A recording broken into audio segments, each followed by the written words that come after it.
Hujan lebat disertai angin kencang kembali terjadi di Kabupaten Badung. Akibatnya 3 warung di Banjar Angan 3, Desa Petang, Kecamatan Petang ditimpa tanah longsor. Dari ketiga warung tersebut, warung milik Ahmad Ritaudin mengalami kerusakan paling parah. Untungnya tidak ada korban luka maupun meninggal dunia. Amiruddin, pemilik salah satu warung, mengatakan tanah longsor ini terjadi saat banyak anak muda bermain biliar di warungnya.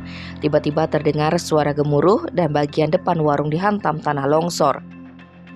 Kabid Kedaruratan dan Logistik BPBD Badung, Ketut Murdike, mengatakan tanah longsor terjadi pada 26 November 2022 sekitar pukul 20. Menurutnya, bangunan yang tertimpa longsor berada di dekat tanah kuburan yang memiliki ketinggian 8 meter. Setelah diterpa hujan lebat, tanah sepanjang 10 meter langsung menerjang warung di bawahnya. Ketiga warung yang terkena dampak yakni milik Ahmad Ritaudin, Sriani, dan Amiruddin. Tim Bali Express melaporkan.